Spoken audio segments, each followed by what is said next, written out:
오늘은 이스라엘 공동체의 믿음 두 번째 말씀을 전합니다. 사람에게는 삶의 스타일이 이 세상 74억 인구에게는 생활 스타일이 크게 둘로 나누어집니다. 하나는 세상의 생활 스타일로 사는 사람들, 또 하나는 하나님 나라의 생활 스타일로 사는 사람들입니다. 세상의 생활 스타일, 하나님 나라의 생활 스타일. 하나는 하나님 없이 사람의 현명한 경험, 지식, 자신의 이성의 판단으로 사는 삶의 스타일입니다. 그리고 다른 하나는 하나님으로 행하는 삶의 스타일입니다. 결론적으로 말씀을 드리자면 이 두 생활 스타일 중에 하나는 결국 심판받게 되고 그래서 멸망받고 영원한 음부의 형벌을 받게 되는 결론으로 마칩니다. 다른 하나는 하나님 나라를 상속받게 됩니다. 여러분은 어떤 결과가 여러분에게 있었으면 좋겠습니까? 말씀할 필요도 없지요. 그렇기 때문에 여러분 오늘의 말씀에도 마음을 다하여 믿음으로 잘 들으시고 받으시기를 바랍니다. 저를 한번 따라서 하시겠습니다. 문제를 묵상하면 믿음이 무너진다. 문제를 묵상하면 믿음이 무너진다. 방송실을 좀 바꿔줘야 될까 봐 늘 이렇게 못 맞춰줘. 우리가 살다 보면 크고 작은 일들이 터집니다. 생활 속에서 발생되어지는 문제. 일이 터졌을 때에 일반적으로 사람들은 그 상황과 문제에 집착하게 됩니다. 어떻게 하게 된다고요? 그 문제에 집착하게 됩니다. 그게 일반적이에요. 보편적으로 다 그렇습니다. 그런데 그렇게 하게 되면 어느 때는 다행스럽게도 문제를 해결할 방법을 찾게 되기도 되지만 대개는 문제가 더 확산되고 커져서 더 힘든 상황이 되고 맙니다. 성경에서는 그렇게 하지 말라고 분명하게 이야기하고 계십니다. 큰 일이든지 작은 일이든지 문제가 발생되었을 때에 그래서 안 되는 이유는 그렇게 보편적으로 하는 그런 처사가 신자가 해서는 안 되는 처사가 되기 때문이라고 성경은 말합니다. 곧 신자가 해서는 안 되는 처사는 쉽게 얘기하면 그것이 바로 신자로서 죄를 생산하는 처사다라고 하는 거예요. 그렇기 때문에 성경에서는 그렇게 하지 말라고 분명하게 말씀합니다. 신자는 어떤 것에서든지 믿음으로 해야 합니다. 그래야 그 일을 통해 하나님께 영광이 되고 승리의 결실을 맺게 되는 것입니다. 하나님께서는 승리의 삶이 승리의 결과가 되어지기 위하여 하나님의 말씀을 진리로, 원리로, 원칙으로 하나님의 말씀의 도리로 그렇게 우리들에게 주셨습니다. 언제나 믿음이라고 하는 것은 그 문제와 그 상황, 그 환경 속에서 하나님을 바라보는 것이 믿음입니다. 하나님은 우리가 이 세상을 살고 있기 때문에 성경을 통하여 지속적으로 그렇게 살 것을 교훈하고 계십니다. 다시 말씀을 드립니다. 일이 터졌을 때 그 상황과 문제에 집착하면 안 됩니다. 곧바로 하나님을 바라봐야 됩니다. 이제 문제는 뭐냐면 어떻게 하나님을 보는가 하는 거예요. 하나님은 보이시지 않습니다. 그렇지만 성경은 하나님을 봐라 그래요. 하나님을 봐라. 어떻게 하나님을 봐요? 하나님은 믿음의 눈으로 보는 것입니다. 하나님은 믿음이라고 하는 신령한 눈으로 하나님을 보는 거예요. 믿음의 눈으로 보지 않으면 하나님은 보이지 않고 어디에도 없습니다. 성경에서 그 믿음의 눈을 이야기하고 있지 않습니까? 히브리서 11장 1절에 우리 다 같이 읽어봅니다. 믿음은 바라는 것들의 실상이요 보이지 않는 것들의 증거니라 라고 말씀을 하고 있듯이 이 말씀을 그냥 바라는 것들의 실상이 믿음이고 보이지 않는 것들의 증거가 믿음이다 라고 이해하면 상당히 이해가 여러분 안 돼 있는 거예요. 하나님께서 여기 말씀하신 믿음은 그냥 바라는 것들이 아니고 하나님이 약속으로 주셔서 바라게 하신 것들에 대한 실상이라는 것이고 그냥 보이지 않는 것들이 아니고 신령한 것들에 대한 증거로 나타내신 것들에 대한 믿음, 그것이 진정한 믿음이다 라고 하는 말씀인 것입니다. 하나님이 말씀하시는 믿음이 그것이고 그것이 믿음의 눈인 것입니다. 우리가 성경을 통해서 이미 우리의 마음이 밝히 알고 더 이상 확인할 필요가 없는 것들이 있어요. 그거는 우리가 영으로 벌써 보고 있는 거예요. 하나님은 그렇게 해서 아는 것입니다. 그런 것이기 때문에 신자들 각자의 믿음은 이 세상의 삶이라고 하는 실제 생활 속에서 각각 그 실체를 드러내게 되는 것입니다. 어떤 신자는 눈이 열린 믿음으로 나타내고 어떤 신자는 눈이 감긴 믿음으로 자기의 삶을 나타내는 것입니다.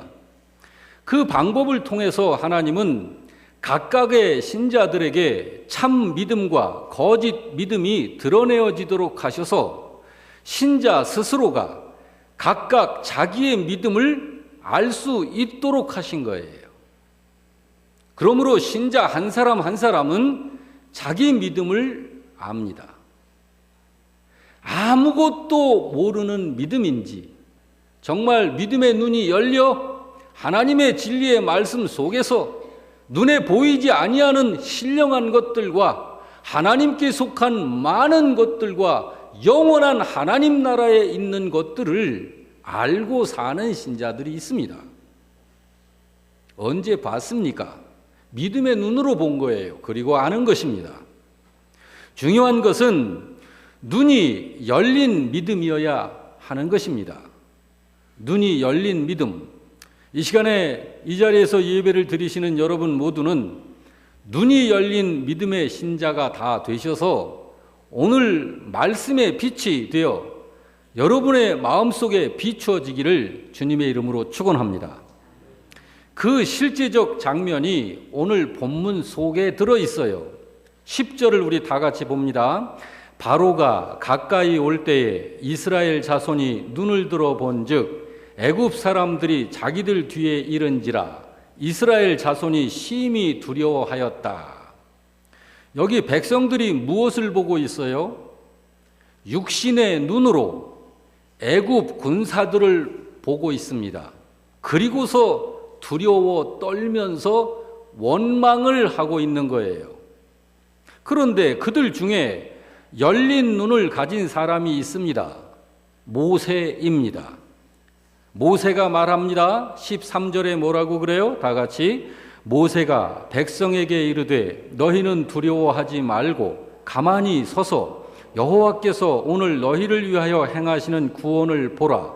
너희가 오늘 본 애굽 사람을 영원히 다시 보지 아니하리라.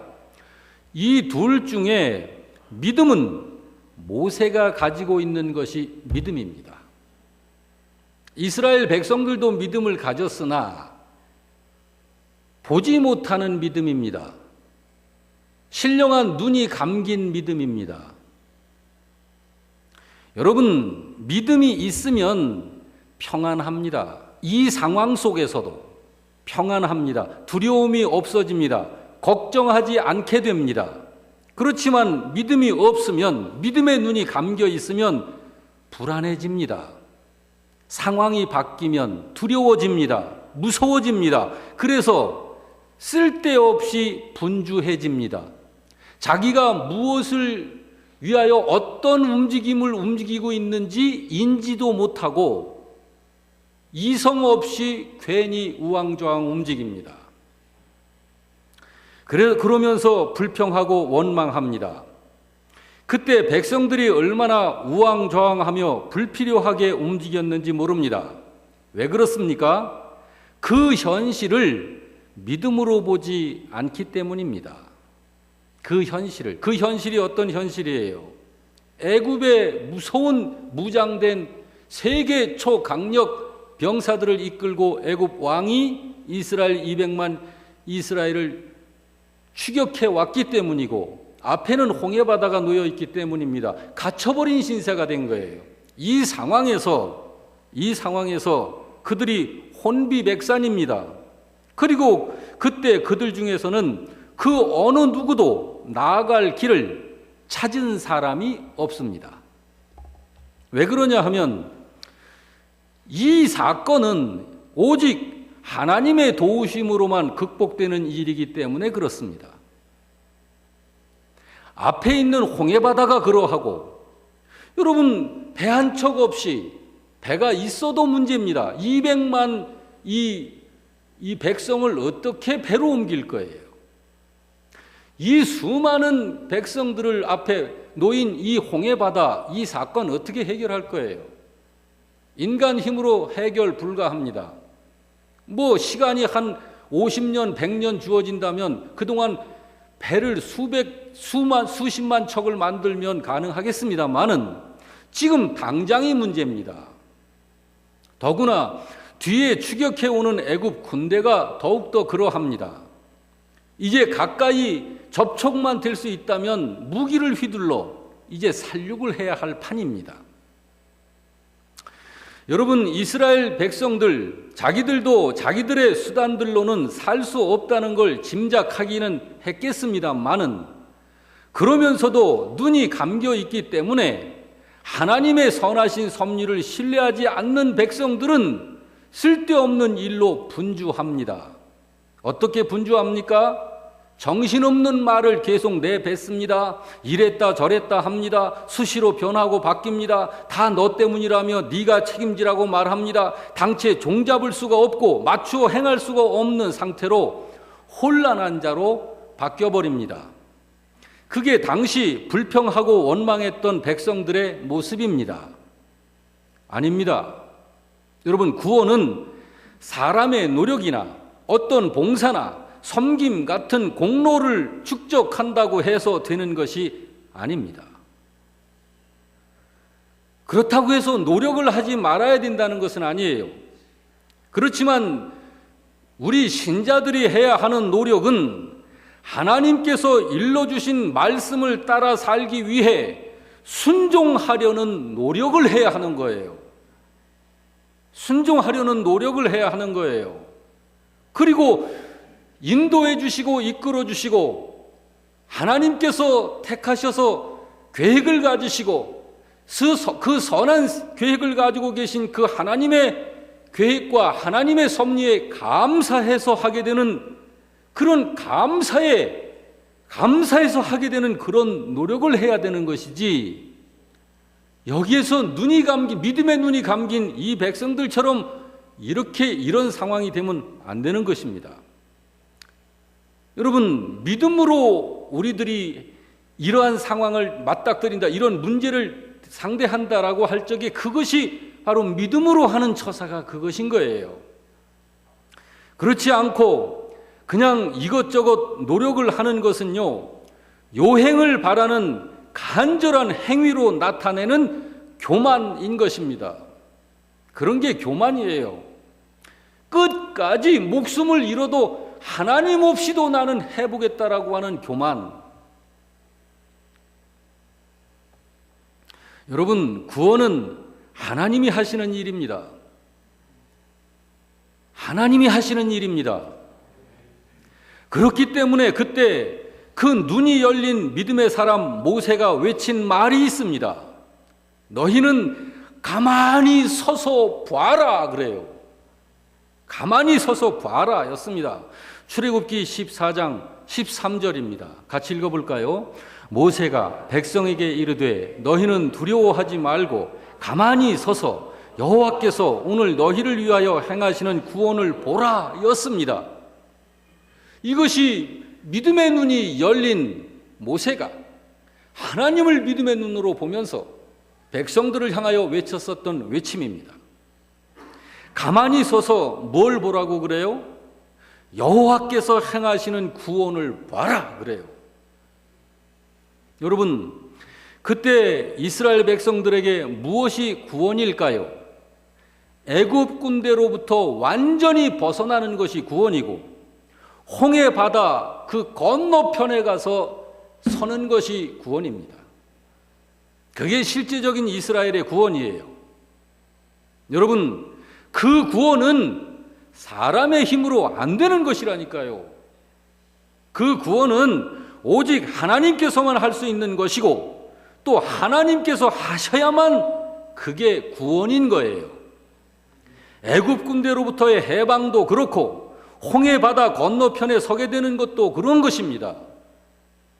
그렇습니다, 여러분. 구원은 오직 하나님께서 하나님을 의지하고 사는 사람을 위해서 하나님께서 행하시는 것으로 구원이 되는 것입니다. 믿으시기 바랍니다.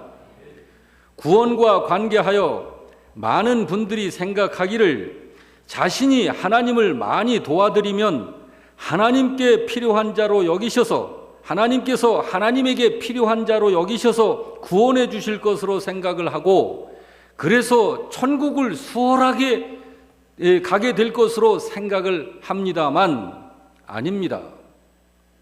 섬김, 봉사, 선행 이런 것은 구원받은 사람이 어떤 사람이? 구원받은 사람이 하나님 나라가 나의 나라이라는 사실을 알기 때문에 즐겁게 하는 것이 섬김이고 봉사인 거예요. 나를 구원해내신 분이 하나님이신 줄 알기 때문에 기뻐서 하는 것이 봉사이고 섬김인 것이에요. 내가 열심히 섬겨서 하늘나라 쉽게 가겠지? 내가 열심히 봉사해서 하나님께 좀 인정받을 수 있겠지? 아닙니다, 여러분. 구원은 오직 하나님께서 행하시는 거예요. 섬김과 봉사는 구원받은 사람이 하나님께 감사해서 그 은혜를 알고 기뻐서 즐거워서 하고 싶어서 자원해서 하나님의 하시는 그 일에 하나님 나라에 속한 것에 나의 삶을 하나님과 동역하는 자로 헌신하는 거예요. 그것이 봉사입니다. 그렇기 때문에 섬김과 봉사는 우러나서 하는 것이고 자원해서 하는 것이지 그래서 봉사와 섬김이 하는 분들의 모습을 보면 정말 기뻐서 하는 건지 그렇지 않은 것인지가 어느 정도 시간이 가면 보이잖아요. 구원은 절대로요, 눈꼽만큼도요, 사람이 힘을 보탤 수 있는 부분이 아닌 것입니다. 구원은 오직 하나님께서 하시는 일이 구원입니다. 그렇기 때문에 그때 하나님께서 모세를 통하여 백성들에게 선포하게 하신 메시지가 너희는 가만히 서서 여호와께서 이루시는 구원을 보라 그러신 거예요.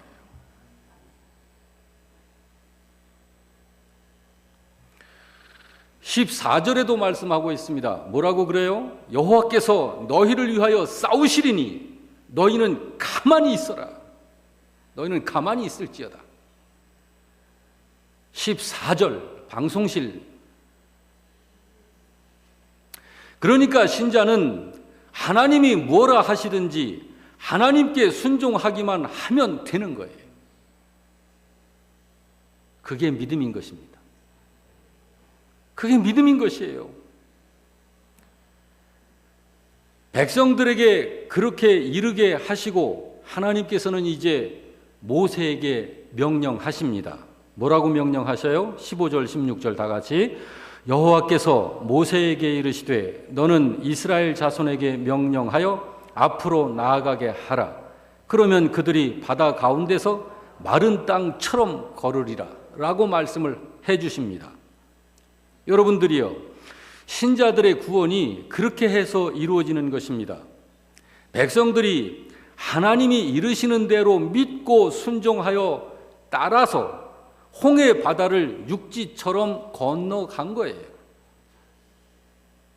구원이 그렇게 이루어진 거예요. 성경은 이 사건에 대하여 기록하기를 그들이 홍해를 건너 앞으로 나아갈 수 있었던 것은 약속하신 하나님의 말씀을 믿고 순종했기 때문이다 라고 성경은 이야기하고 있습니다. 그렇습니다. 우리 신자들이 앞으로 힘차게 전진할 수 있는 것은 하나님의 말씀이 있고 그 말씀을 믿을 때 그렇게 할 수 있는 것입니다. 그때만 자신 있게 앞으로 전진하여 나아가면 되는 거예요. 그러므로 여러분 확실히 새겨두시기를 바랍니다. 우리 한번 저를 따라서 하시죠. 우리 믿음의 기초는 언제든지 성경에만 있다. 이 원리는 옛날이나 지금 이 시대나 마찬가지입니다. 구약시대 사람들에게 하나님께서 말씀을 주실 때에 각 개인에게 직접적으로 주시지 않으시고 항상 선지자들을 통하여서만 말씀을 주신 이유가 거기에 있는 거예요. 다시 말해서 선지자들을 통해 주신 말씀을 신자의 믿음의 근거로 하시려고 그렇게 하신 것입니다. 그렇지 않으면 수백, 수천, 수만 종류의 기독교가 생겨났을 거예요. 무슨 말씀인지 이해가 되시죠? 그건 지금도 마찬가지여서 오직 여러분과 저의 우리들의 믿음의 기초는 오직 성경에만 두도록 하신 것입니다. 그게 하나님의 법이에요. 그래서 여러분, 모세가 하나님께 말씀을 받은 그대로 백성들에게 선포한 거예요. 앞으로 가라고 한 거예요. 지금은 홍해 바다는 눈으로 보이는 지금 저 바다는 조금 전에 봤을 때와 똑같습니다. 그 바다예요. 그 바다를 바꿔주신 게 아니에요. 그런데 하나님께서 모세를 통하여 앞으로 가라고 명령해라 해서 모세가 그렇게 명령한 거예요. 그런데 모세의 그 한마디에 백성들이 앞으로 나갑니다. 이게 믿음이에요. 앞에 선 백성들이 자기들의 발을 내밀어 바다를 밟기 시작합니다. 그러니까 어떤 일이 일어나는 겁니다. 발로 바닷물을 밟으면서 전진을 해 들어가는데 분명히 발등은 물에 잠기는 것 같은데 걸어 들어가도 바닷물은 여전히 발등 위까지만 있는 것입니다. 이전에 경험하지 못했던 바람도 불고 그러면서 그 바람에 의해서 바다가 앞으로는 길이 생기기 시작하고 양 옆으로는 좌우에 물벽이 세워지기 시작을 하는 거예요. 한참 들어가 보니까 자기들이 바다 가운데까지 들어와 있는 거예요. 출애굽기 14장 21, 22절을 볼까요? 다 같이. 여호와께서 큰 동풍이 밤새도록 바닷물을 물러가게 하시니 물이 갈라져 바다가 마른 땅이 된지라. 이스라엘 자손이 바다 가운데를 육지로 걸어가고 물은 그들의 좌우에 벽이 되어 서더라. 여러분이요, 하나님의 말씀을 들어도요 순종하지 않으면 소용없는 거예요. 여기 이들이 바다를 향해서 앞으로 나아간 것, 모세가 백성들을 향하여 너희는 바다를 향하여 앞으로 가라고 했을 때 순종하고 가는 게 믿음이지, 그 소리를 듣고 앞으로 가라고? 이 상황을 제가 모르나? 바다로 가라고? 이거는 믿음 아니에요. 믿음은요, 그렇게 하나님의 명령에 대한 결단으로 만들어지는 것입니다. 이럴 때 신자는 하나님의 신비한 능력을 체험하는 순간이 되는 것이에요. 여러분, 모든 신자의 마음 속에는 두 가지의 외침이 있습니다. 이럴 때 앞으로 나가지 마 라고 하는 외침이 마음속에 있어요. 앞으로 나가면 죽는다니까 라고 하는 외치는 소리, 그러면서 동시에 마음속에 또 다른 한편에서 외치는 소리가 있습니다. 주님께서 모세를 통하여 말씀하신 것이니 그 말씀을 믿고 그 말씀을 부여잡고 앞으로 가라고 하는 외침이 사람 속에 또 있어요. 하나는 성령님의 역사고 하나님은 육체의 소욕입니다. 그것을 성경에서 말씀하고 있잖아요. 신자는 이 두 소리 사이에서 결단해야 하는 것입니다. 그때 믿음의 결단을 해야 하는 거예요. 여러분, 항상 믿음은 하나님의 말씀에만 근거하는 것입니다. 여기 모세도 마찬가지고 백성들 하나하나가 다 그런 것입니다. 앞에 있는 홍해바다를 향하여 배도 없이 앞으로 나아가도록 명령하라는 하나님의 말씀이 있었을 때에 모세도 망설이는 순간이었을 것입니다. 순간적으로는. 그렇지만 그렇게 말씀하신 분이 하나님이시니 모세는 그대로 받아 그대로 명령한 거예요. 그리고 백성들 역시 맨손이지만 바다를 향하여 앞으로 나아가라는 명령을 받은 후 순종하여 마침내 홍해바다 건너편에 서게 되었던 것입니다. 자, 지금은 이스라엘이 완전히 구원이 이루어진 것입니다. 애굽의 그 무섭던 군사 홍해바다 속에 다 수장됐습니다. 조금 전에는 저 건너편에 있었는데 지금은 홍해바다 건너편에 200만이 단 하나도 집에서 기르던 오리 한 마리까지도, 새끼 오리 한 마리까지도 상함이 없이 모두 다 이스라엘에게 속한 것은 홍해바다를 건너 서 있는 거예요. 이게 구원입니다. 이게 하나님의 구원입니다.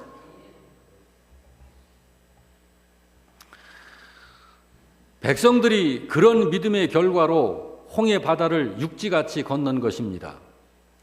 그렇습니다. 이스라엘 백성이 홍해를 육지같이 건넌 것은 그들의 순종하는 믿음의 결과입니다. 결코 우연이 아닙니다. 모험을 했는데 재수가 좋아서 건너왔다도 아닙니다. 또 하나 분명한 것은 하나님이 길을 열어놓으셨어도 믿음이 없는 자들은 살지 못하는 것이 하나님의 법입니다.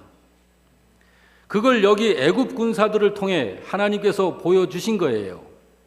이스라엘 사람들이 걸어서 바닷속으로 들어가자 애굽 군사들도 이스라엘 백성들을 따라서 똑같이 걸어 들어왔습니다. 그들이 얼마나 신기하게 생각했겠습니까?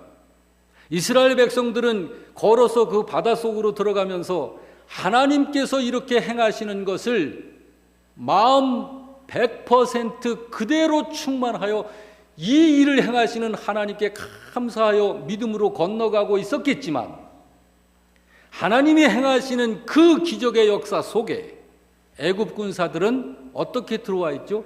야, 신기하다. 뭐 이런 일이 다 있냐 하면서 떠들면서 들어오지 않았겠어요? 믿음이 있습니까? 없습니까? 믿음 없는 사람들은 하나님의 섭리, 하나님의 기적의 역사 속에서 그들은 살 수 없습니다. 그들은 그 열린 바다를 걸어서 들어가는 것은 믿음으로 들어가는 것이 아니었습니다. 애굽 군사들은.